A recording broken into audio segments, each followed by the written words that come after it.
Jamie O'Hara, if you want to be a really elite club, whilst you can prioritise the Premier League, can you afford to let things drift in the league as much as Arsenal have done? I think, look, they wanted to win the title. That was their aim this season, and go far in the Champions League. And it hasn't worked out for them in the league title.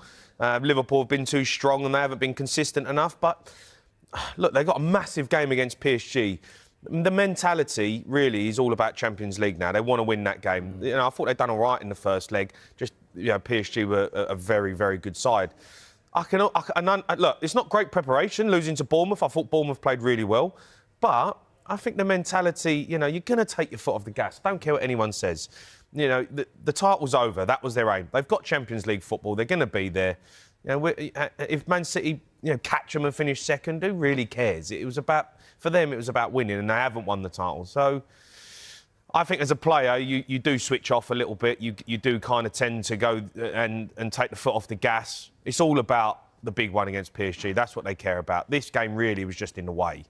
It has been a bit of a theme of their season, hasn't it, Clinton? Getting leads in games and dropping points from winning positions. And that was a theme that continued yesterday against Bournemouth. Yeah, but they're not clinical enough. And I've been saying it all along. And I know we always have this debate, but I don't know how Arsenal win games without a centre-forward. I know Kai Havertz, but he's not a natural number 9 who wants to run in behind. They dominate possession. They've got good players in Saka, Odegaard, even though Odegaard hasn't been up to his best against PSG. I thought he was non-existent. And then you look at Martinelli, and I look at him, and I think, you've got to do more. Martinelli on that left-hand side, you've got great pace, but can you get that final end product of assisting or getting goals? And at the moment, you know, if Arsenal go out and finish, like, say, 3rd or 4th in the Premier League and get knocked out PSG, that's not a successful season. Absolutely no chance. This was Arsenal's year to challenge Liverpool.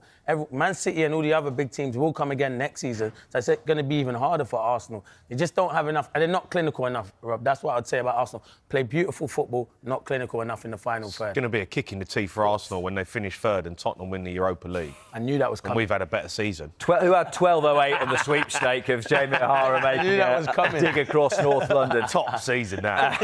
Let's just illustrate, by the way, the points that Arsenal have dropped from winning positions this season.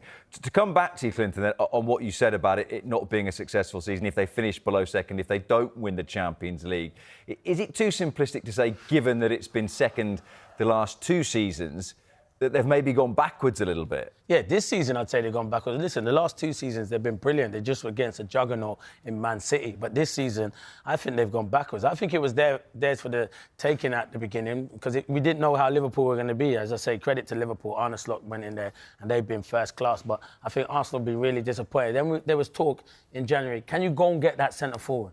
Go and back Mikel Arteta, bring that centre-forward that you're in. Maybe he didn't want the centre-forward or the centre-forward they wanted wasn't available. But I always say that. I don't know. I only see Man City do it with a false number 9.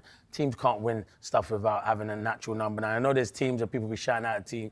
They tell you, yeah, there's loads in Europe. But being an ex-striker, you need a number 9 in your squad. Is it as simple as saying that that's all they need to do over the course of next summer? No, I think they need a bit more. I think they need some backup players. You know, when you look at the bench, I mean, Nweri, who's I think's done fantastic. He's a young kid, though. I think they need some players to come in and bolster.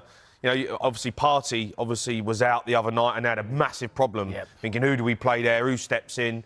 So I think, look, the number 9, I agree with Clinton, that has to be addressed. They've got to sign someone who guarantees them 20 goals a season. How many teams win the title that don't have that player? I mean, there's hardly any. So for me, I think that's something they've got to do. And then, yeah, look, they've got to, you know, I think the first 11's great. Yes. But it's the backup players as well. They need a striker and they need some better backup players to come in who can make a difference off the bench, like Jamie Vardy. We'll get to Jamie Vardy later and who he might be of use to next season. Do you have any sympathy, Clinton, in